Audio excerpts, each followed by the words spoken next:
Assalamualaikum warahmatullahi wabarakatuh.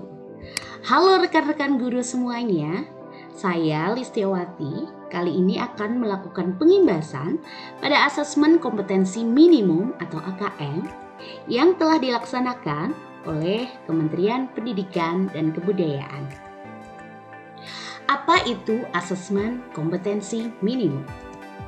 Asesmen kompetensi minimum atau AKM merupakan penilaian mendasar yang diperlukan oleh semua murid untuk mampu mengembangkan kapasitas diri dan berpartisipasi positif pada masyarakat.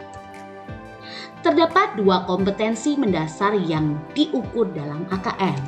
Yang pertama adalah literasi membaca dan yang kedua adalah literasi numerasi atau matematika.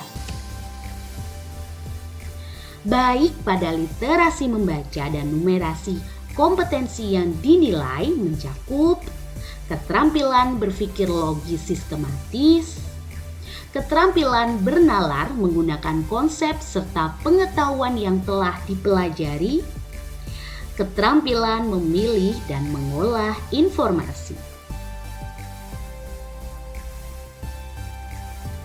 Literasi membaca didefinisikan sebagai kemampuan untuk memahami, menggunakan, mengevaluasi, dan merefleksikan berbagai jenis teks tertulis.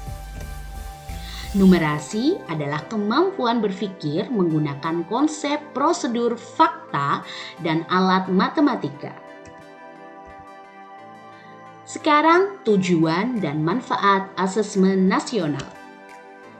Perubahan sistem evaluasi dari ujian nasional ke asesmen nasional merupakan upaya untuk memperbaiki kualitas pendidikan secara menyeluruh. Asesmen nasional dirancang untuk menghasilkan informasi akurat untuk memperbaiki kualitas belajar mengajar yang pada gilirannya akan meningkatkan hasil belajar siswa. Asesmen nasional menghasilkan informasi untuk memantau. Yang pertama, perkembangan mutu dari waktu ke waktu. Yang kedua, kesenjangan antar bagian di dalam sistem pendidikan. Misalnya di satuan pendidikan antara kelompok sosial ekonomi, di satuan wilayah antara sekolah negeri dan swasta, antar daerah, ataupun antar kelompok berdasarkan atribut tertentu. Tujuan asesmen nasional untuk menunjukkan apa yang seharusnya menjadi tujuan utama sekolah, yakni mengembangkan kompetensi dan karakter siswa. Asesmen nasional juga memberi gambaran tentang karakteristik esensial sebuah sekolah yang efektif untuk mencapai tujuan utama tersebut. Hal ini diharapkan dapat mendorong sekolah dan dinas pendidikan untuk memfokuskan sumber daya pada perbaikan mutu pembelajaran.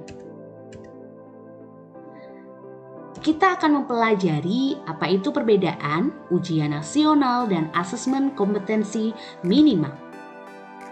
Perbandingan asesmen nasional dengan ujian nasional. Ya, kriteria pembanding tujuan pelaksanaannya, jika asesmen nasional tujuannya adalah untuk mengevaluasi mutu terkait sistem satuan pendidikan, sedangkan ujian nasional adalah untuk mengevaluasi capaian hasil belajar murid secara individu. Kriteria jenjang pendidikan atau jenjang penilaian.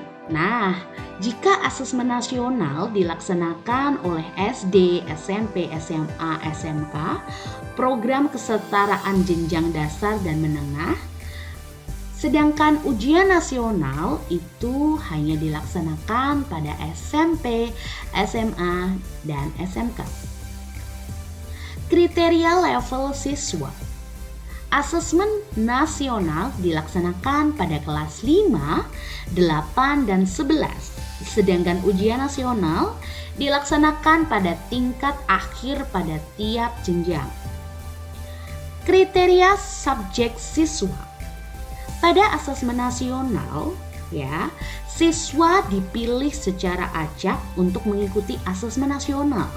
Sedangkan pada ujian nasional, semua siswa mengikuti ujian nasional. Kemudian kriteria pada model soal. Model soal untuk asesmen nasional meliputi pilihan ganda, menjodohkan, isian singkat, dan uraian. Pada ujian nasional, terdapat pilihan ganda dan isian singkat, terutama untuk matematika, SMA, atau SMK. Kriteria sasaran penilaian.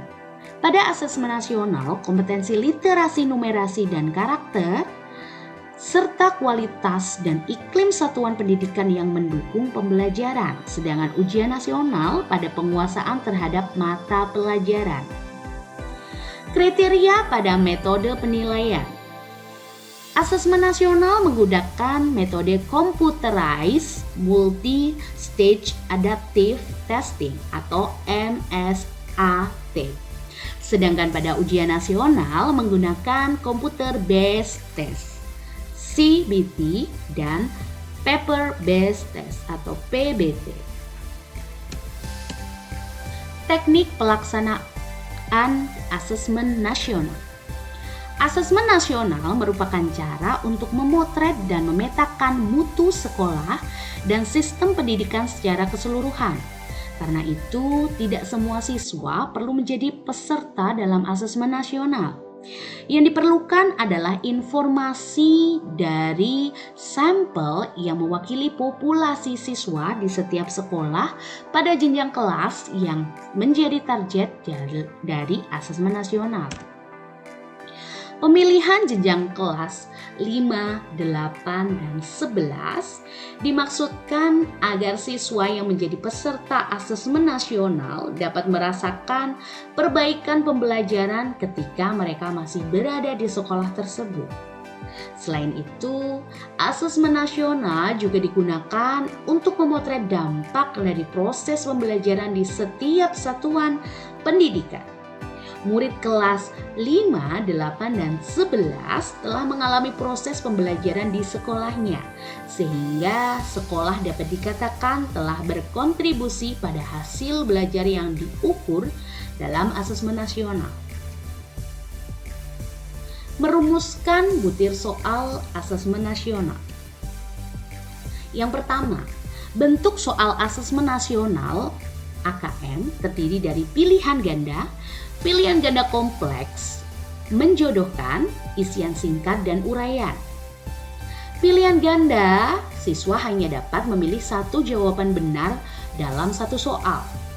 Pilihan ganda kompleks, siswa dapat memilih lebih dari satu jawaban benar dalam satu soal. Menjodohkan, siswa menjawab dengan cara menarik garis dari satu titik ke titik lainnya yang merupakan pasangan pertanyaan dengan jawabannya. Isian singkat, siswa dapat menjawab berupa bilangan, kata untuk menyebutkan nama benda, tempat, atau jawaban pasti lainnya. Sedangkan uraian, siswa menjawab soal berupa kalimat-kalimat untuk menjelaskan jawabannya. Dari penjelasan tadi, kita dapat menarik kesimpulan bahwa AKM dilaksanakan secara adaptif sehingga setiap siswa akan menempuh soal yang sesuai dengan tingkat kemampuan siswa itu sendiri. AKM mengukur kompetensi mendasar yang perlu dipelajari semua siswa tanpa membedakan peminatannya. Oleh karena itu, seluruh siswa akan mendapat soal yang mengukur kompetensi yang sama. Keunikan konteks, beragam materi kurikulum, lintas mata pelajaran, dan peminatan tercermin dalam ragam stimulus soal-soal AKM. Sampai di sini dulu pembahasan tentang AKM dan pengimbasannya. Selamat belajar AKM. Semoga selalu sukses. Wassalamualaikum warahmatullahi wabarakatuh.